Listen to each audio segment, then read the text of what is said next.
We choose to go to the moon in this decade and do the other things, not because they are easy, but because they are hard.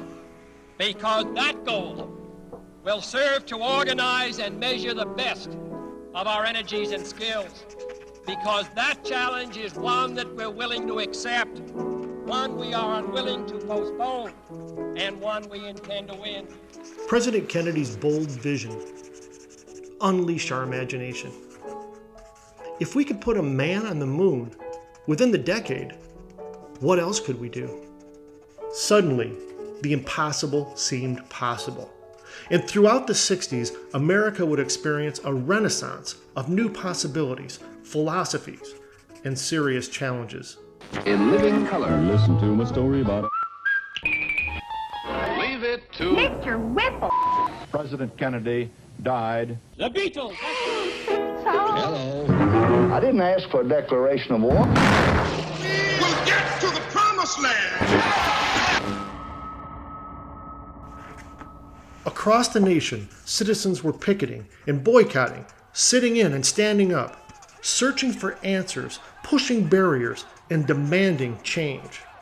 With each passing year, the status quo was losing its status. But amidst all the social unrest, America remained intent on winning the space race. Being first to the moon was important, but sustaining our lead would require much more. Whether it's sports, business, education, or an entire nation, sustainable success requires vision and unwavering commitment to the future. To sustain the lead, America would require generations of smart kids ready to grab the baton and boldly go where no person had gone before. By 1969, America's commitment to education was unprecedented. I know. I was in 6th grade at the time. What I didn't know is that a simple science experiment would not only change my reality, but that of my classmates, my teacher, and perhaps even yours. In addition to being a wonderful person, Mrs. Hackett was an excellent teacher and a great patriot too. She took the challenge of educating America's youth to heart. Who knew? Maybe one of us would invent a future rocket, crack the code of life, or create innovative products that would change the world. She increased our general math and science curriculum and spent an entire week teaching us about aerodynamics. At the end of the week, she announced, "We're going to test our knowledge by conducting a paper airplane contest. At the conclusion of the experiment, we will evaluate the winning plane to determine why it has flown the farthest."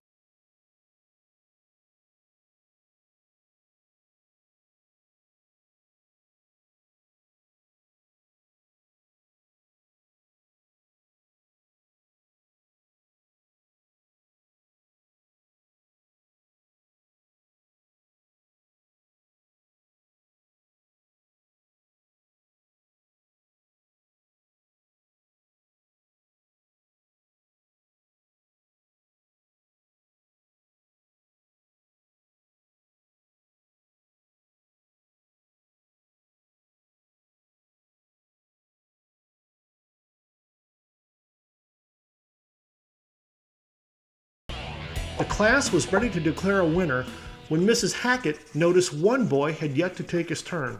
"Come on, Jeff, hurry along." Everyone waited with great anticipation. And then Jeff revealed his masterpiece. As the crowd began to snicker, Jeff responded accordingly.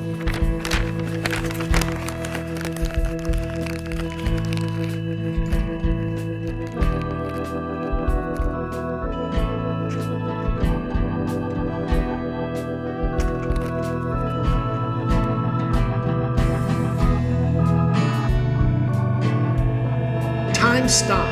Reality shifted. Jeff's plane had traveled farther than the leading planes had flown. No one knew what to think, not even Mrs. Hackett. While no official winner was declared, that day I realized while knowledge is important, creativity is our most powerful asset. It always has been. Creativity can change reality. A few months later, on July 20th, along with millions of others, I watched as Neil Armstrong and Buzz Aldrin made history. Indeed, it was a giant leap for mankind. But accomplishments like that don't just happen. They require us to look beyond our initial perceptions. They take vision, clear goals, and unwavering commitment. Diverse people willing to ask questions, to challenge the status quo and take a stand.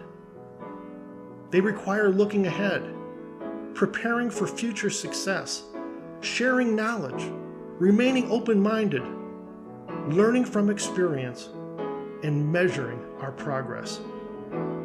We put a man on the moon, and that was nearly half a century ago.